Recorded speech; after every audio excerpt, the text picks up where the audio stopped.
So I want to spend a little bit of time, if you don't mind, on that first step, because if you were part of listening to me talk with Josh, you know that I'm a huge proponent of doing that before you go look for space. But Hmm. we don't have a lot of people hear that message. We have a lot of people come to us after they already have space and they're trying to shoehorn themselves into it or to come up with a different business plan. Tell me about that experience. Did you know approximately how many square feet you wanted so you were working within that, or did you have the tell me about your experience in the step, if you can remember. It was way back over a year Sure. ago, right? No. A year and a half ago.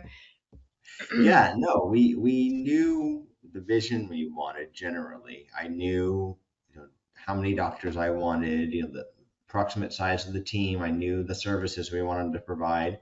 And I also knew coming from my previous practice that when we had a space that was already set and then we had to try to create something within that, we kept outgrowing it and we kept running into obstacles. Or, I had a old building that we were stuck in, and we did everything we could to make the inside nice and what we wanted, but we still were limited by that building itself. So this Oh, time that's around, I said, well, why interesting. don't yeah, Yeah. so I said, why don't we start the process before we have the space, talk with all of you so that you could hear our vision and then take your expertise and say, okay, based off of that, this is the type of space we want to look for. And then Lori said, this is about the square footage that you're going to need to create the vision that you have. And then we were able to take it from there.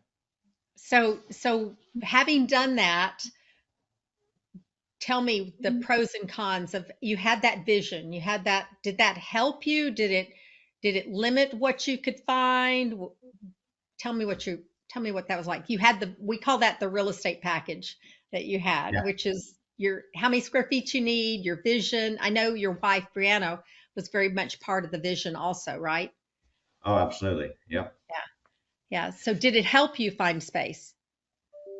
Oh, absolutely. I would say it helped us find, the perfect space, the beautiful space, great location that we have now. So in almost every way, it was positive. The only drawback, I guess I would say, and this is out of any of our control, was just the current economic climate we live in and supply chain issues. And so getting into a brand new building that had to be built from the dirt up, it took us much longer to get into the space than we had anticipated or hoped. But again, that was out of any of our control because supply chain problems and construction permit delays. So versus getting into a building that was already built, right? Then it would be a lot less work, I guess we would have had to do than starting from the ground up. However, in every other way, it was positive, and I wouldn't trade it. It was well worth the wait because of what we were able to create in doing it this way. So you actually found a complex or a development that had not even it'd been designed but not built. Is that what happened? Yes, so Okay. we had a commercial real estate agent here in Idaho, and he knew the area. And we're in Oregon at the very beginning, so he was our eyes. And so when we told him what our vision was, what we had shared with Lori, and she helped us put that plan together. We shared it with the real estate agent, and then he said, okay, based off of that, this is the area you're going to want to be in. Here's a space. He found us a space. He said it was going to be built, X number of months down the line. This is what the preliminary plans are. And we had a brochure that showed what it was supposed to look like. And he said, yeah, this is the part of town you're going to want to be in, right? So that's where we went.